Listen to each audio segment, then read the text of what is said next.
From the headquarters of Telesur English in Quito, Ecuador, this is From the South, and I'm Jose Daniel Lopez.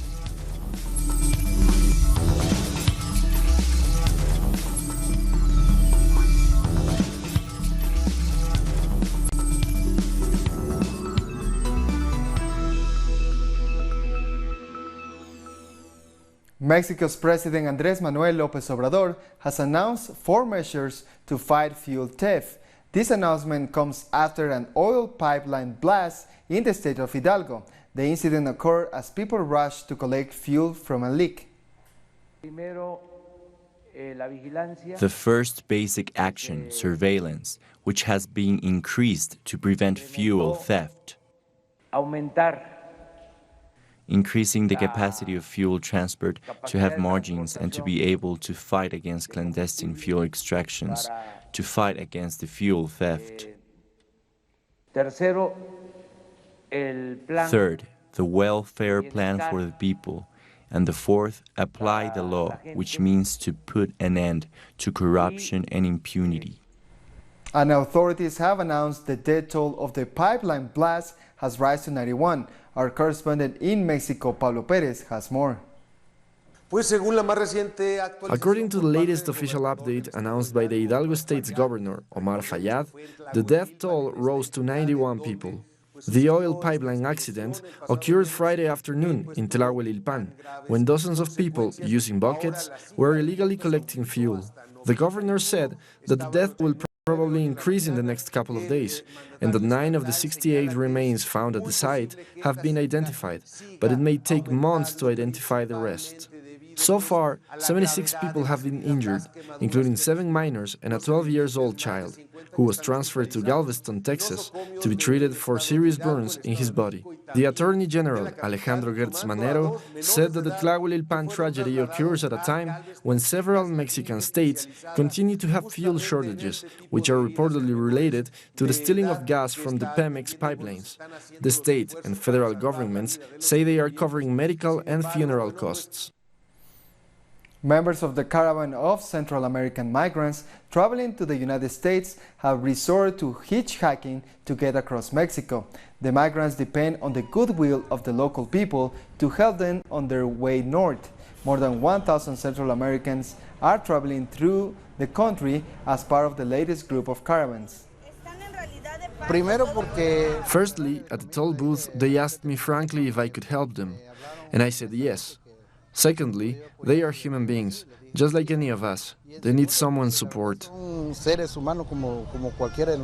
Venezuela's Foreign Minister Jorge Arreaza has expressed concern over recent violent incidents in Ecuador targeting Venezuelan people. Ecuador announced Venezuelan migrants will now have to present their criminal record to enter the country.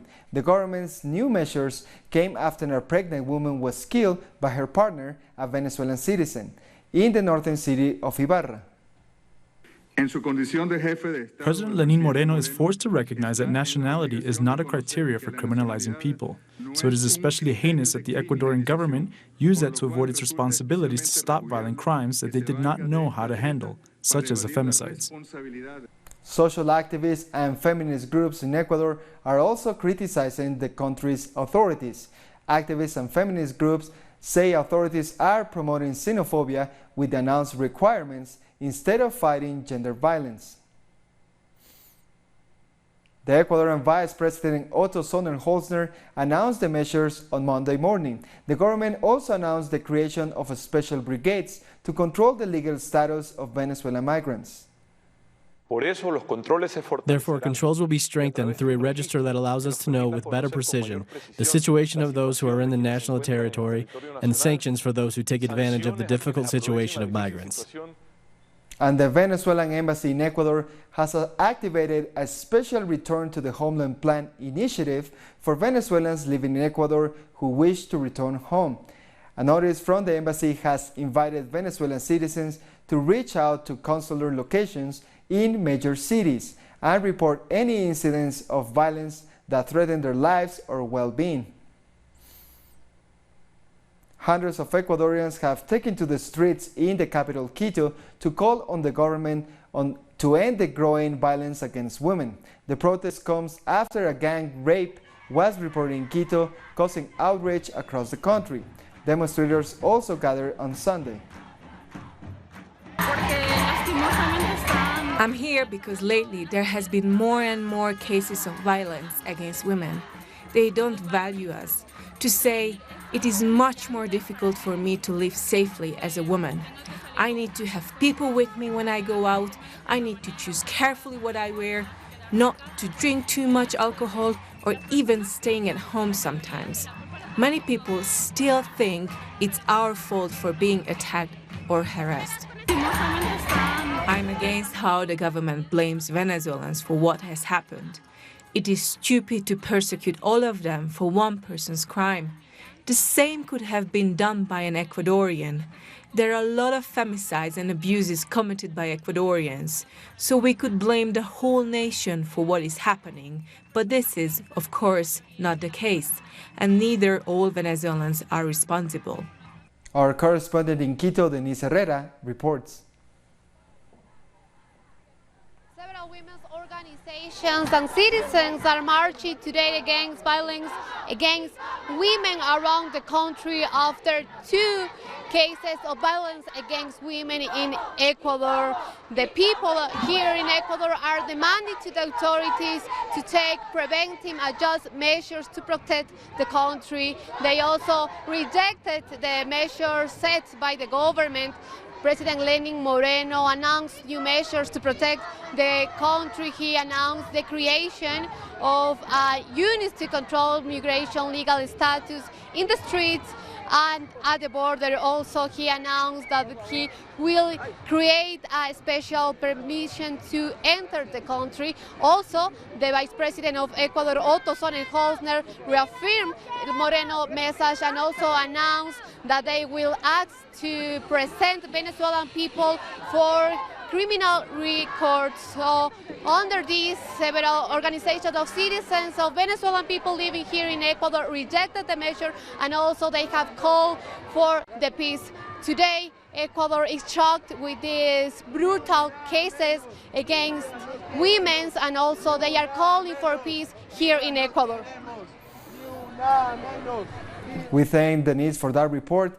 The Office of Venezuela Ministry of Defense has said it has foiled a conspiracy to steal weapons by a small group of National Guard personnel. The maneuver targeted a weapons stores in the Petarte neighborhood of Caracas. According to a statement, the assailants then headed to a military post in Cotiza in the west of Caracas, where they made resistance and surrendered. They are now providing information to intelligence. The authorities recovered the stolen weapons during the arrest. On Twitter, the president of the National Constituent Assembly, Diosdado Cabello, referred to the assailants as traitors who stole weapons in order to create violence and unease.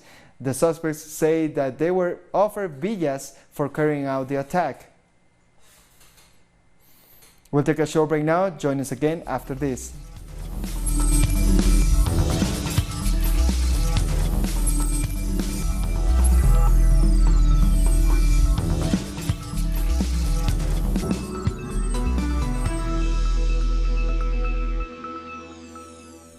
Welcome back. A Mexican journalist has been killed in the state of Baja California. He is the first reported murder in 2019. 34-year-old Rafael Murua received death threats before he was found dead on Sunday night. Last November, he called on a local governor for abuse of power and later claimed that he received threats from the same official. Murua worked as a community radio station director in Santa Rosalia. The number of murders in Mexico have reached a peak for the second year in a row. According to the Ministry of Public Security, there were more than 33,000 murders in 2018, resulting in the most violent year since 1997.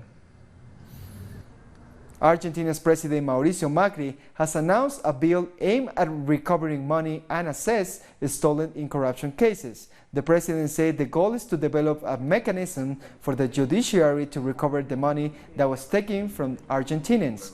The bill was proposed in 2016, but its debate was stalled in the Senate. Colombia's ELN guerrillas have assumed responsibility for Thursday's bomb attack in Bogota. A statement from the National Liberation Army said the police academy was a legitimate military target. It complained that the government had blocked peace talks and stepped up military operations against its units. 21 people were killed when the car bomb exploded. Most of them were police cadets. 68 others were wounded. Following the ELN claim, the Cuban government has condemned terrorism. On social media, the Minister of Foreign Affairs, Bruno Rodriguez, said that the government has never allowed its territory to be used for the perpetration of terrorist actions. Rodriguez also said that Cuba has complied with its role as mediator in negotiations between the Colombian government and the ELN. Thousands of Colombians protested on Sunday against violence and terrorism following the attack.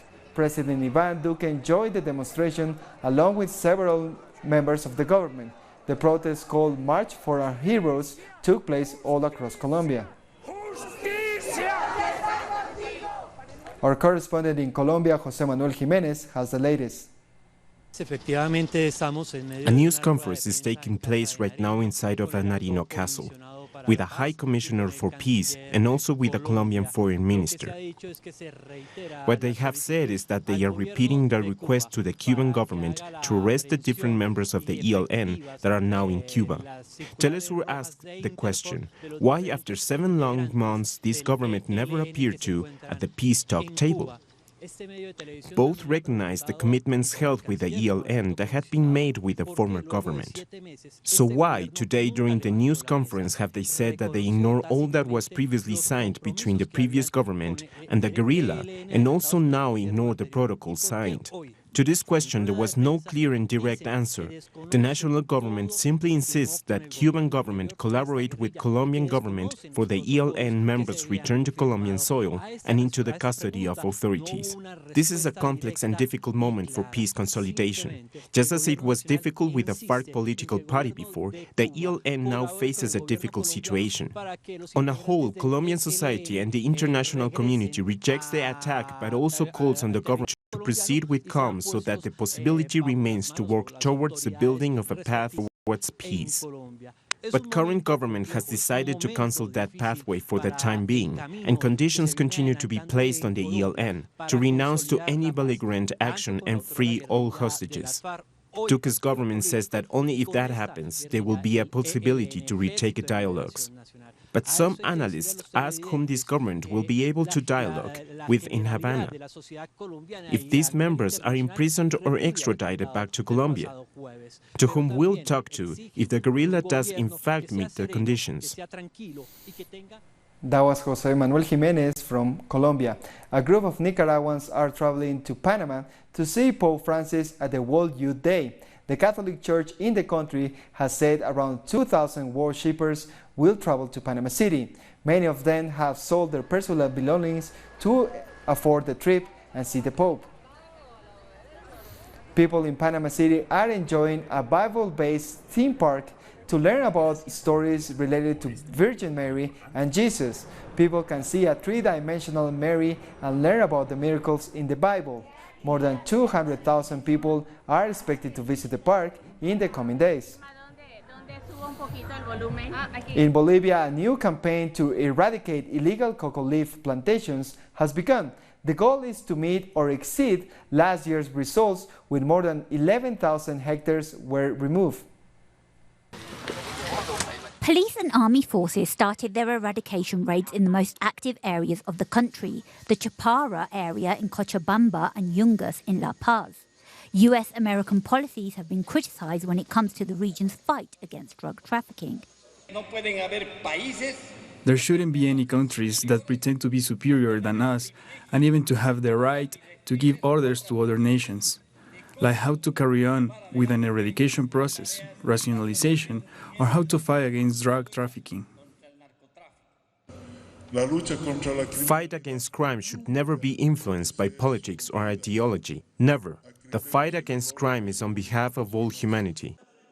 In 2008, the US-American Anti-Narcotics Agency was banned from Bolivia for interfering in internal affairs. Since then, it's the responsibility of the state with the support of the European Union, who has approved Bolivia's success.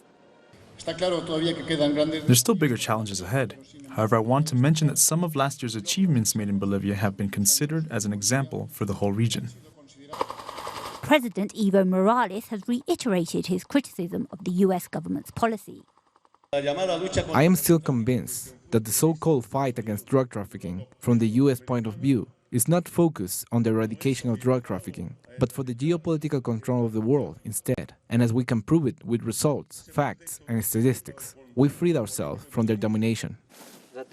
The chief of state has called his government strategy to reduce the illegal coca leaf production as a national effort to fight drugs.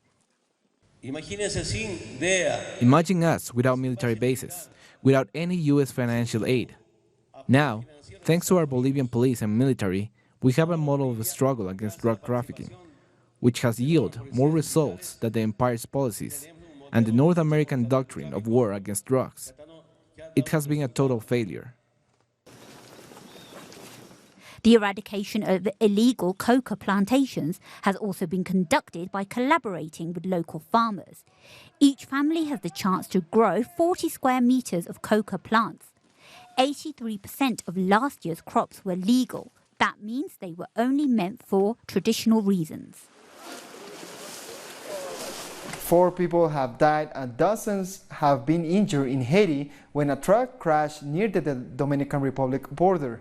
The accident occurred early on Monday in the northeast. Authorities say the truck was carrying merchants to a market in the Dominican Republic when it flipped over. The injured remain hospitalized. A sprint legend, Usain Bolt's athleticism is rivaled only by his generosity.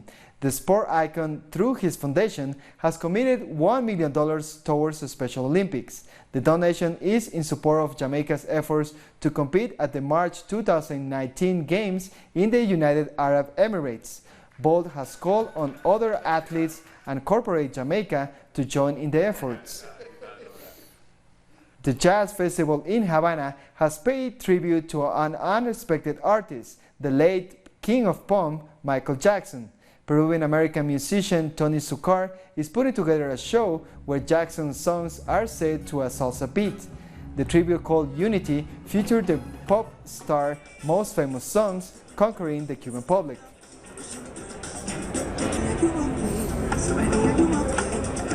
And now we go to Nicaragua, where the 10th International El Berrinche Street Art Festival came to an end on the weekend in the colonial city of Granada. Let's take a look at some of the best moments of the week-long festival.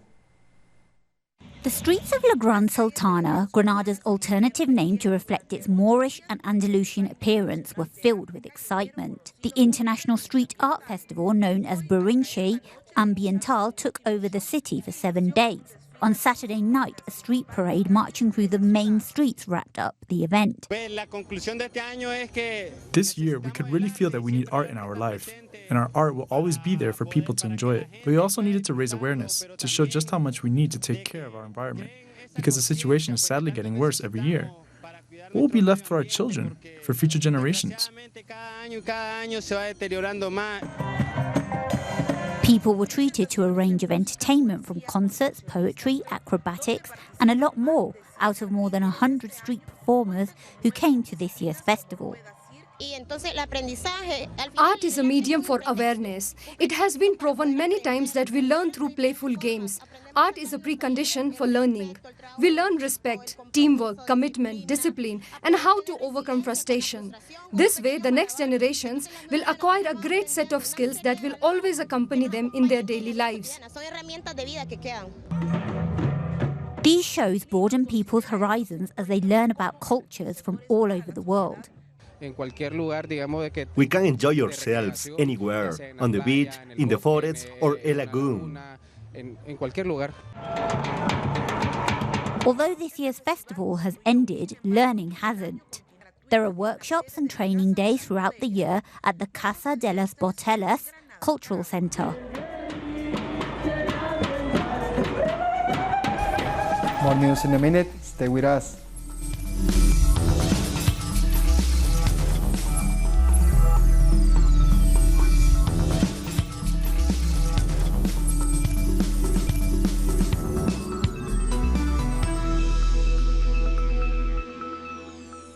Welcome back.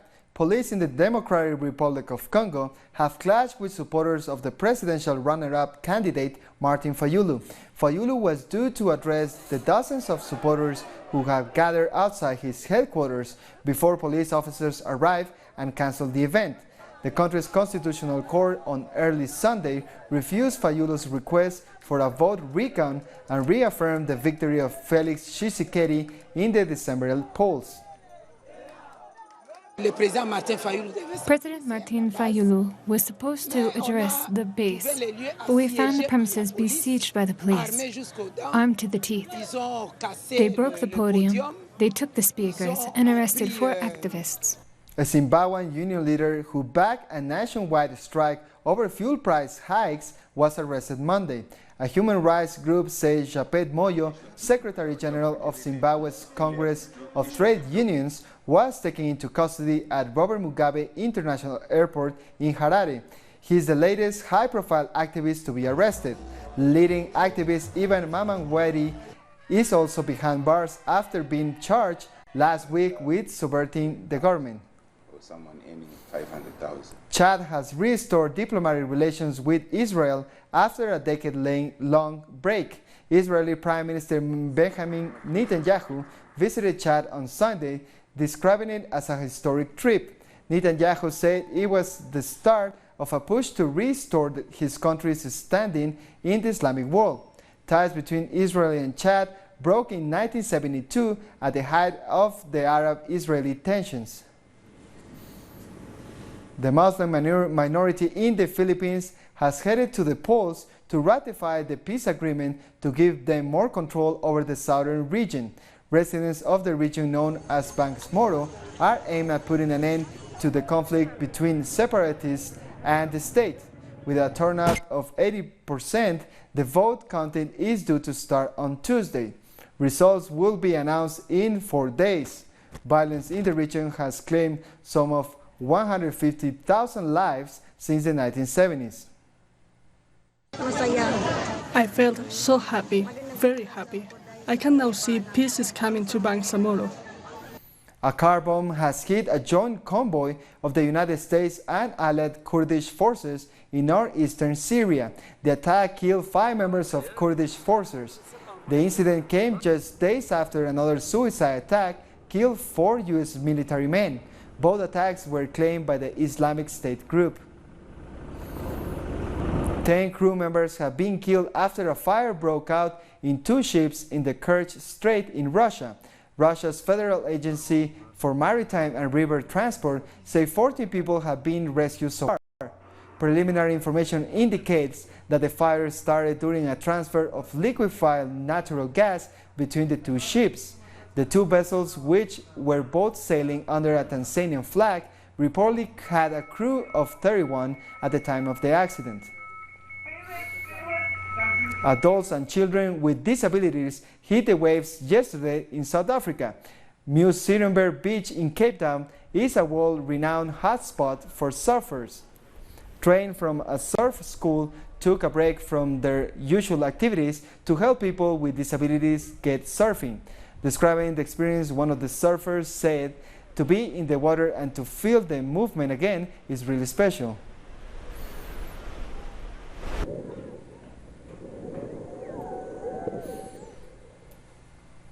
And with this story, we come to the end of this news brief. This and many other stories you can find it at our website at telstorenglish.net. And don't forget to follow us on social media, Facebook, Twitter, and Instagram. For Telesur English, I'm Jose Daniel Lopez. Thank you for watching.